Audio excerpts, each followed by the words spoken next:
Ready, Freddie? Ready. Hi guys, welcome back to my channel. My name is Karina Hernández. I work with Trueblood Real Estate. Today we are working with... Hey guys, this is Hector with Fairway Mortgage. Thanks for joining us again, and thank you for having me on here, Karina. Definitely. So today I want to talk about the process of the first-time home buyer process. I know I have a couple questions for Hector. I go this way because Hector's on this side of my screen. And I also know that Hector has a few questions for me as a real estate agent. So let's just jump right into it. Hector, do you want to go first?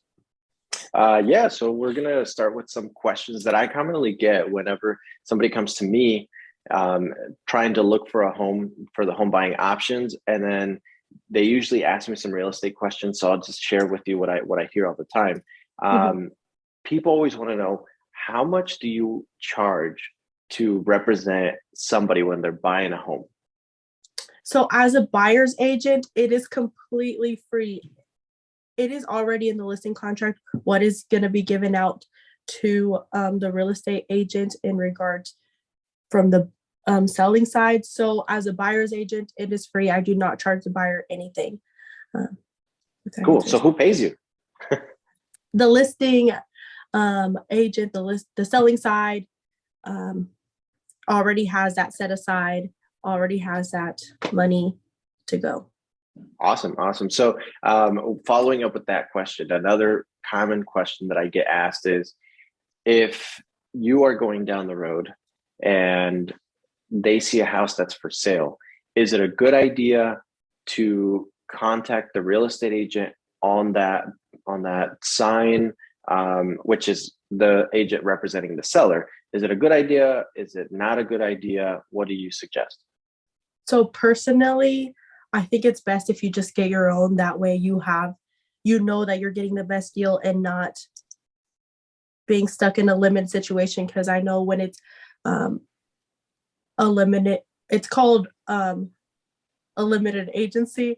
So in that case, they can't give you the full disclosures because they also are representing the seller. And if you want to talk to the listing agent, they are also going to be representing you. So they can't give you the full on detail of what's actually going on in the sale. And on the bright side, they don't pay the buyer's agent anything. So it's free for the borrower to get a better representation, right? Exactly. Okay, awesome. And then another question I get asked all the time, hey, I don't want to bother an agent.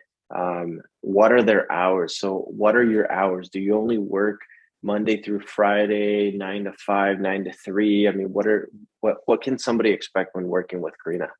Again, personally, I try to make myself available 24/7. I am showing houses Saturday and Sundays, Monday through Friday. Anytime that you are available, I try to make myself available. So I don't have a specific time frame now. Like, I'm not saying I work 9 to 5. So 24/7, pretty much. Yeah, awesome.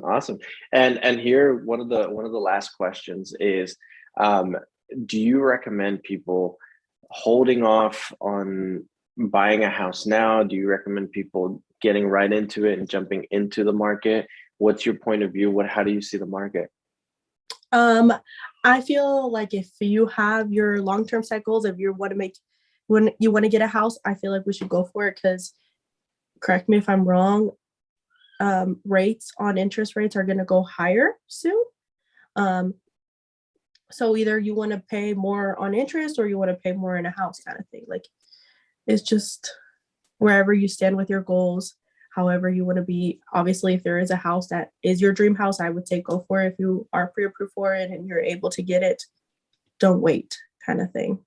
Awesome. Yeah. And I'll touch a little bit on that on the rates here when I get the chance to talk about the lending side. And just to finish it up, how can people get a hold of you? How can people reach out to you?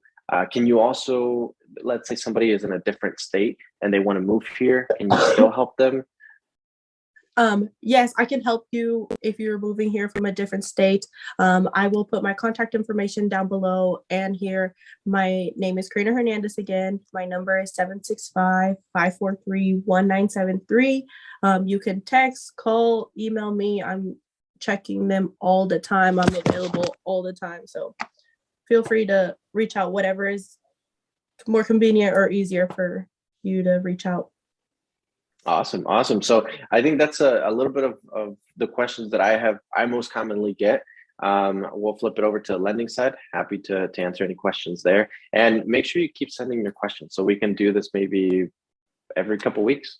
Yes, please do. And if I missed anything, please reach out.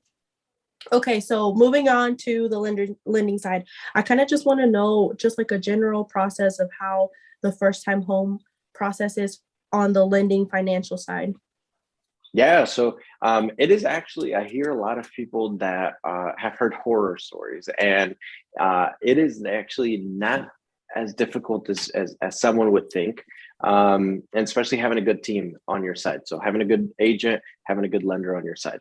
Right. To get ready, you need some documentation. And the first thing I encourage everyone to do is get pre-approved. So call myself, call somebody that you've been recommended to, and get pre-approved. The pre-approval is always free. You never get charged. I have heard of some smaller banks, smaller credit unions charging for a credit report. Honestly, it's very unheard of. So if that happens, just call myself. It is always free. We run your credit. We look at your work history, and the documents we'll be looking for are your ID, your 2 most recent pay stubs, 2 most recent bank statements, and your 2 most recent W-2s for the last 2 years. That's it. Simple as that. So you want to be ready with those documents. It's crucial so we can calculate your income correctly. Another thing that I wanted to touch on, just because we talked about it earlier, how do you see commission rates, or what is your opinion on the commission rates now? Or sorry, interest rates. Interest rates. So honestly, interest rates are going on the rise. We've known about it ever since last year. We've known that rates are going to be up on the rise again. When we say they're up on the rise, it doesn't mean that they're going to get outrageously crazy. So I've been doing this for a few years now. And back in 2018, the average interest rate was 4.625 to 4.75. That was the average interest rate. The reason why people think that's really high now is because we were really, really blessed to see awesome interest rates during 2019. And then we saw even better rates 2020. And then 2021, they remained pretty low, which is record breaking. We had never seen rates, 30-year fixed rates below 3%, right at 3%. Right now, they're on the rise. And so it's going to continue to happen. So yes, I would encourage someone to buy a house sooner than later if that is in their plans. Like you said, it goes beyond if you have the money. Whatever your financial plan is, whatever your life plan is, if you plan on moving in the next 6 months to a different state because of work, you may not want to buy a house now. Right. But yeah, long story short, rates are on the rise. And just to clarify, what is, I guess, technically the best loan for a first-time home buyer? Because I know it depends on case by case, but what would you think is the best home loan for the first-time home buyer? Like you said, it's definitely case by case. The loans are always depending on the client's credit score, their credit history, and how much they have available for funds. So if somebody has, I would always say a conventional loan is always the best type of loan. And that is only because it is the cheapest type of loan. There is no funding fee. You can do as little as 3% down, and it's designed to get you the best rates possible. If your credit is not maybe above 700 credit score, then you still have options such as VA, FHA, and USDA. FHA is probably the most commonly talked about loan program because it does have broader requirements. So you can have a lower credit score and still qualify for a mortgage, but it does come with a funding fee, which is charged by the government. I mean, this is a government-backed loan, which still, again, if you need to get into a house and your credit is not perfect, that's not a problem. You can still buy a home. That's the whole purpose of that. And then talking about not having any money, Fairway has a program called down payment assistance. Can you elaborate a little bit on that? Yeah, so we have some programs through the Indiana Housing Authority where you can, if you meet the requirements, you can get down payment assistance. You can do, for a conventional loan, you can get the down payment. Ah, you left. I'm here. I'm back. Welcome Sorry. back. So yeah, down payment assistance if you're a first-time home buyer. Even if you're not a first-time home buyer, you can still qualify for certain down payment assistance programs where they will cover your down payment. For one program, which is called Next Home, you have to live in the house for 3 years. That's a minimum requirement. And or you can do a program that covers your down payment plus your closing costs, but that commitment is to live in the house for 9 years. So definitely depends what is best suitable for your exactly. life. Yeah. And especially if you plan on living forever in this home, like it's money in your pocket for free kind of thing. 100%. And your hours, what would you say your hours are? Yeah, so that's a great point. Biggest difference between coming to Fairway Mortgage, we're a mortgage company. So that's all we do. We don't do anything else. So between Fairway Mortgage and a traditional bank or credit union, we're only going to focus on home loans.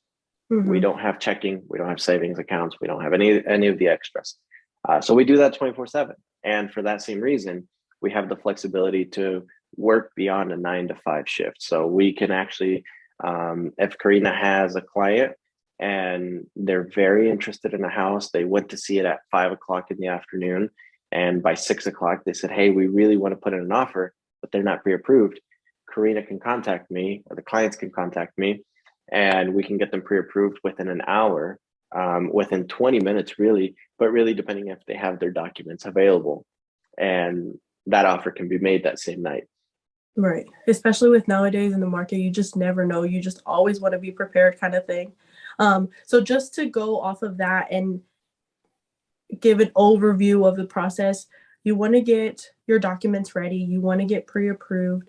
And then once you're pre-approved, we're going to start searching for the home that you like. So the bedroom that you like, the square footage that you like, the bath that you like, yada, yada, yada, with the home size, the home search. Once your offer gets accepted, can you talk about a little bit about the turnaround rate for the financial side? Yeah. And just to piggyback off of, what you want to do to get prepared to put in an offer on a home.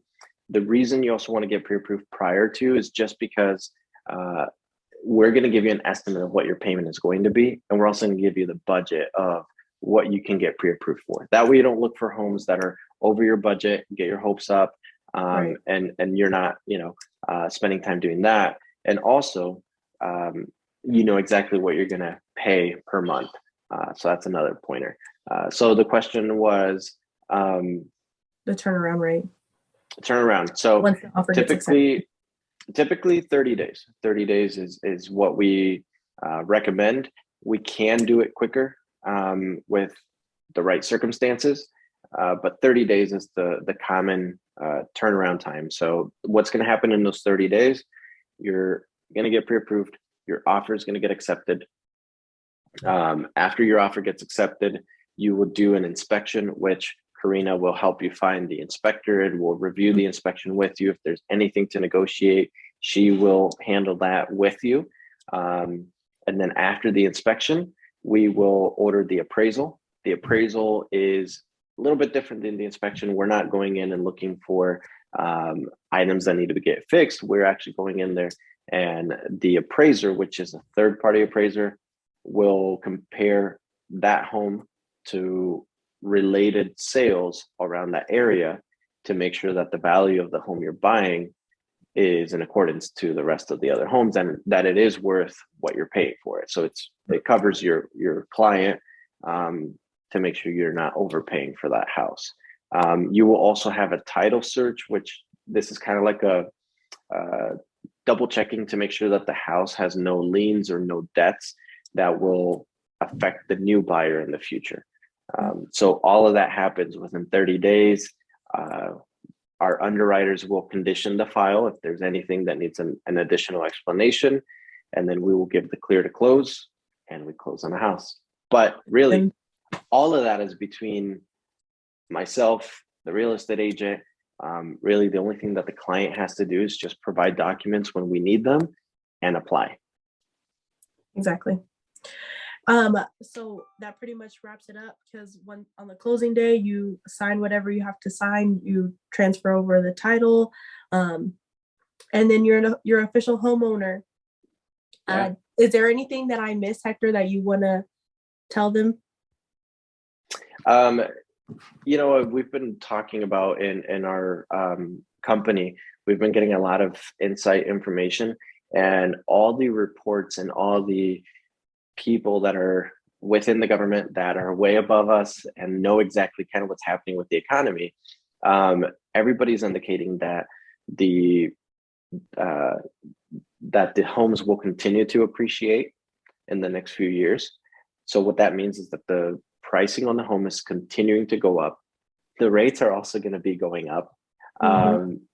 So nothing really is going to change with the market other than rates continue to go up. So if somebody's thinking about buying a home, really right now is the time to do it before rates continue to rise. We've been saying it for the last 2 years, but more than ever, try to get in while the rates are still decent and they're still low before they continue to go up, because homes are just not going to get any cheaper within the next couple of years. So again, and then last thing, I hear this a lot. People, clients say, well, I may just rent because then I don't have to worry about paying taxes or maintenance, and I don't want to take that on. Just know that if the pricing of the homes is going up and the rates are going up, rent pricing is also going to go up, because at the end of the day, you are paying somebody else's mortgage, whoever your landlord is, you're paying their mortgage, you're paying their taxes, and giving them a little bit of a cushion for maintenance. And on top of that, giving them a little bit of earnings, because otherwise they wouldn't have rentals. So just know if you're renting, it's probably costing you a little bit more than definitely a mortgage. Definitely a long-term investment kind of thing, if you want to see it that way as well. But again, like we said, we're still here to help. We work 24/7. If you guys have any questions, if we missed anything, please reach out. We will leave both of our contact information here. Hector, do you want to say your number out loud, or you just want me to leave it in a text? Yeah, so they can reach me 765-586-9232, or they can just visit my website at hectorhomeloans.com. Which I will attach everything in the comments below. I will make a post about it. Please feel free to share, like, comment, and of course, subscribe. That way we can continue our videos. Hopefully this is not the last one. We will continue doing this. And again, thanks for listening. Thanks for watching our video. Have a good one, guys. Yeah, thank you. Thank you for having me on. So we'll see you next time. Thanks. Bye. We're doing everything in English or in Spanish? Como quieras. Or are we just going to go for it? However you think is until you feel awkward kind of thing. You're in control, because I don't have the setting. Okay. Well, I mean, we'll just record and then we can cut it. Okay. I know I have some. There we go. Never mind. Sorry. I had to do it, and I realized as you were speaking is that when you were talking, it was going to show you tiny, and it was going to show my face big the whole time. So I just changed it to grid view, where it's both of us as half the screen. So okay, sorry, we'll have to restart real quick. Start over. Okay, sounds good. This is how we learn, though. Yeah. Ready, Freddie? Ready. Hi guys, welcome back to my channel. My name is Karina Hernández. I work with Trueblood Real Estate. Today we are working with. Hey guys, this is Hector with Fairway Mortgage. Thanks for joining